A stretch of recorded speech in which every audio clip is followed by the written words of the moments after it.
Hey, good morning. Well, at the time of the recording, it's morning, so I'll be drinking coffee, and we're going to be talking about Facebook groups. So, before you even start your Facebook group, there's a few things you need to do. And I hear my toddler, so if I have to leave and come back, you'll know why. Number one thing you need to do, let me close my door real fast. Real life happening there. So, with Facebook groups and in general, you need to think about 3 to 5 things that you could talk forever about. And these are called pillars. Some people call them other things, but this is what you want to think about. What's something that you Google or you look up a lot? What's something that has always interests you? What's something you spend your time doing? So for me, my three are faith, family, and fitness, like healthy life. Those are the things that like are very important to me. Those are the things I could Google, I could talk about, I read books on. I'm really involved beyond before I was ever a pastor's. I'm really involved with our church. And so those are the things I'm constantly learning about. So I want you to think, what are those 3 things that you would say are like uber important? And even if they're not related to your business, or like clothing or Zaya, you guys see my mess over there. Let's turn it this way. Um, you know, the just make sure that those are the 3 things. So when we create content for our group, we need to create it around those 3 things, and then we put Zaya in. So it needs to be 80% value meaning tips, quotes, some other things that I love. Tips, quotes, helpful living, things I find funny. People come on Facebook to be inspired, educated, and entertained. Those 3 things: inspired, educated, and entertained. So you need to make sure your content is inspiring, educating, and entertaining. So some of my entertainment stuff is being funny about being a mom. Because let's just be honest, if we didn't laugh about it, some of the stuff can be kind of overwhelming. So for moms, I put lots of memes and different things in. So when you create your content, make sure you are doing those things. So I also schedule out my content. I started doing it weekly, and now as I progress, I do it monthly. So I sit down every month, before next weekend, I'll sit down for 2 or 3 hours. I would tell you to start at a week, and then you'll get better, and you can progress up to a month. But I plan out like Mondays. Every Monday I have some inspirational quote. So I know that's what I do on Monday. For me, on Tuesday, I go and I get a trick, and I put it in either my party group or my Facebook group. On Tuesdays for the party group, since we do our parties on Thursdays, normally when we're welcoming people in and doing some engaging posts. But I know I'm going to do one or the other.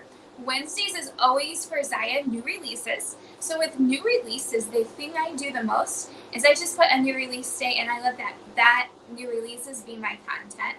And then Thursdays, if you're in the party group right now, Thursdays is the party. So we have a lot of posts about party stuff going on in the party group.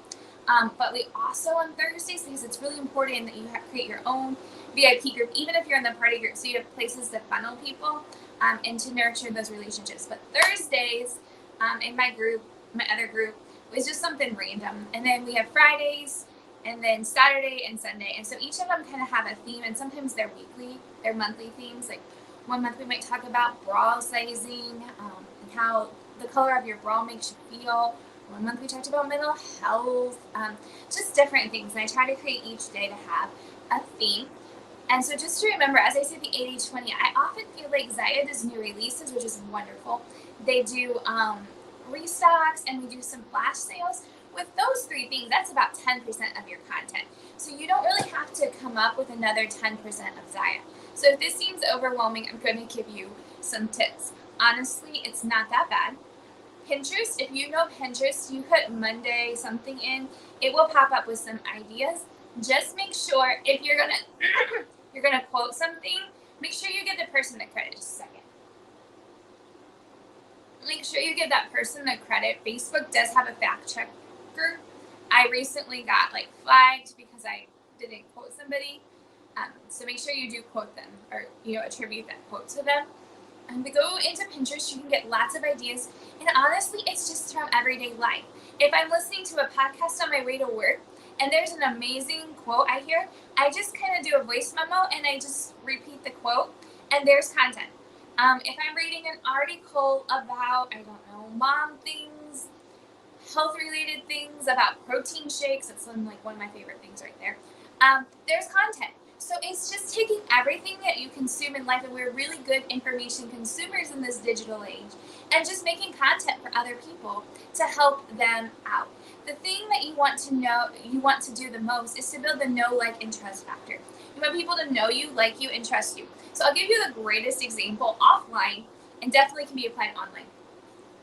When we moved to Indiana, I decided to start cloth diapering because my son had some rashes, and I just thought it would save us some money if we could do it when he wasn't in daycare on the weekends. I knew zero about cloth diapering. My mom kind of knew. She knew a little, but she wasn't like an expert. And stuff had changed since I had been like a baby 30 years ago. So I went to a store, a local store that just specialized in that, and I got to know the owner, Stephanie. I know Stephanie. I follow Stephanie on Facebook. I still follow her stuff. She was really helpful. She showed me the different types of diapers. She put me in a Facebook group with other moms in Fort Wayne that were doing this. And do you know what? I really enjoy her. In fact, if I ever have another child and we need to go back to cloth diapering, because we started when Colin was 18 months, or about a year, so we missed some parts of it. If we go back to cloth diapering, I'm totally going to go back to Stephanie, and I'd probably even buy on her online store because I got to know Stephanie, and we would talk a lot when I was in her store about mom things. She would give me tips about natural things I could do for diaper rash and different things, or she would tag me on posts when I would leave her store, or I could message her and she would give me tips and tricks. I love that. And it's the same with us in our group. So we just need to be able to build relationships. I will tell you for so many times, this is not about sales. It's about relationships and building those relationships. So many of you on my team, we became friends on Facebook way before we ever became team members, and I became a leader for you. So it's just about building those relationships. So just think about what your friends would talk about, and just make that the content. And the cool part is, as we move on through your network marketing journey, and if you ever want to look at email marketing, all those tips and those tricks that you do can be used for email. So I just sent out an email today about hormonal balances on some stuff I had read a while ago about balancing hormones. And that became some content I had made a while ago for Facebook, became email content, and I just repurposed it. So as a professional marketer by trade, I can tell you it's just all repurposing content. Anyway, I went down a little bit of a rabbit hole, but make sure you have those 3 pillars. And then I would tell you every day you need to do 1 post a day. So commit to doing 1 post a day. 1 post a day. And we can get fancy later about how that looks. But right now, 1 post a day. And I want you to schedule it out. Schedule it out in the Facebook group so that you know,